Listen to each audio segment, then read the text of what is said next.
Hi everyone, welcome back to my channel. And for you who new to my channel, hi, I'm Sincera. So di video kali ini aku akan membahas lagi nih salah satu artikel dari blog aku dan masih berkutat seputar introvert. Buat kamu yang baru di channel aku ini biasa membuat video seputar introvert. Nah, kalau ada yang penasaran nih, bisa klik di sini atau mungkin di description box ada playlistnya seputar introvert, membahas ya gimana sih introvert itu, atau apa sih yang bikin introvert sebel atau yang bikin introvert senang, semuanya ada di bawah. So, without any further ado, let's just dive into the video, shall we?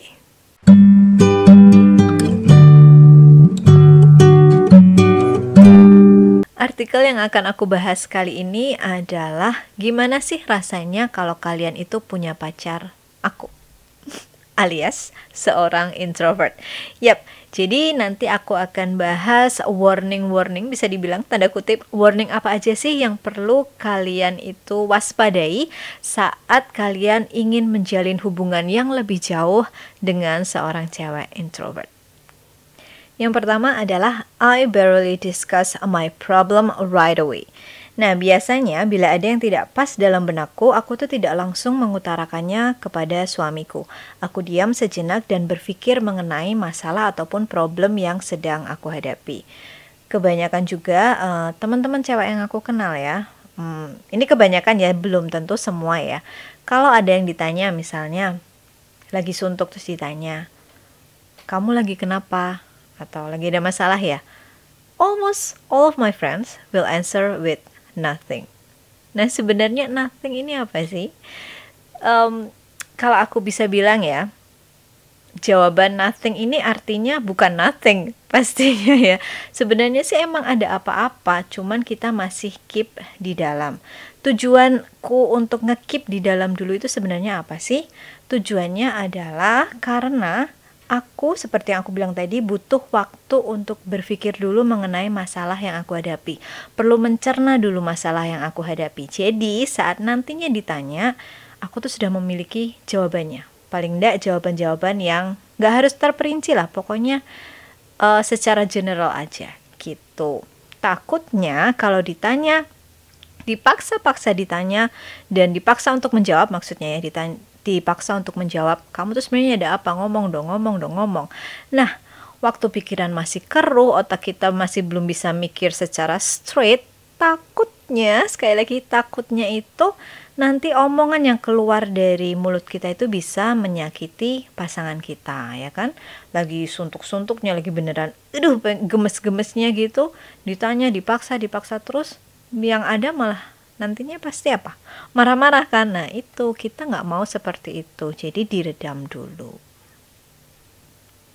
Lanjut ke yang kedua, yaitu I hate surprises in public. Kayaknya aku sudah pernah bahas ini di videoku sebelumnya. Kalau nggak salah sih introvert pet peeves. Jadi aku bakalan bahas sedikit aja ya. Sebenarnya para introvert ini suka kok disurprisein. Cuman not in public area gitu. Para introvert ini lebih suka disurprisein itu kasarannya sih in secluded area.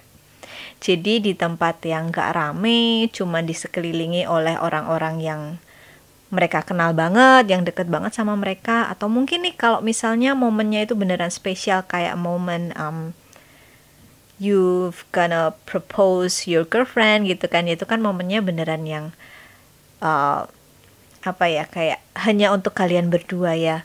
Surprise-nya bisa berdua aja, atau mungkin ada tambahannya fotografer, videografer. Nah, kalau kayak gitu sih kebanyakan introvert nggak masalah ya, karena ada orang lain yang melihat mereka itu bukan karena mereka penasaran, tapi ya karena jobnya mereka itu untuk mengabadikan momen-momen spesial kalian gitu. Lanjut, yang ketiga adalah my silent treatment usually lasts for 2 till 3 days. Yep. I know it's bad. I really know 100% sure that what I've done is bad.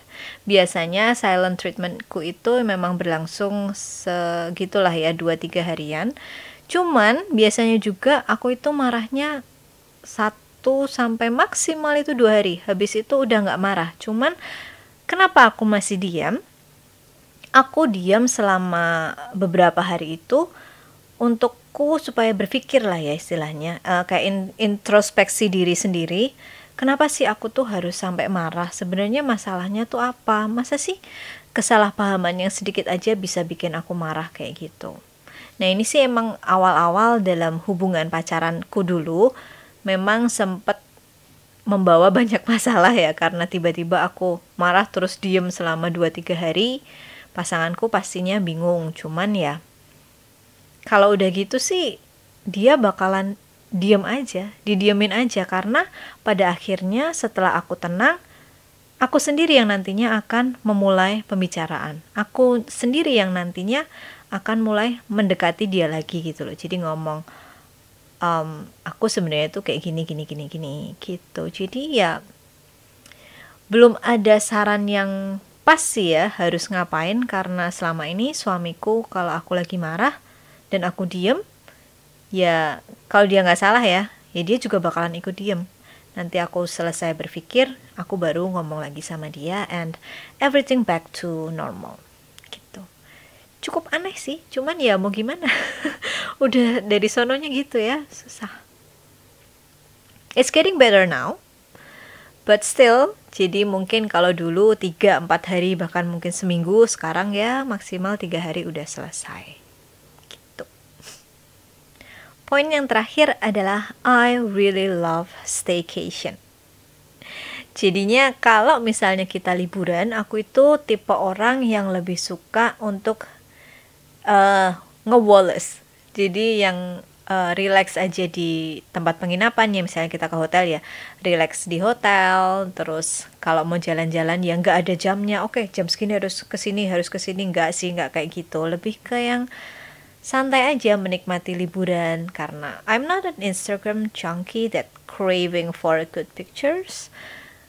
Yang aku cari saat aku liburan atau vacation itu ya kenikmatan kita bisa bersantainya. Gak perlu yang harus menjelajah tempat ini atau tempat itu, gak perlu yang kayak gitu. Pokoknya bisa relax, gak mikirin kerjaan, dan bisa menikmati liburan itu dengan seutuhnya. So, itu tadi beberapa warning yang perlu kalian tahu saat kalian ingin menjalin hubungan yang lebih jauh atau lebih serius dengan seorang cewek introvert. I hope you enjoy this video and this video can help you in some ways. Last but not least, thank you very much for watching and see you in my next video. Bye. Love you all guys. Mwah.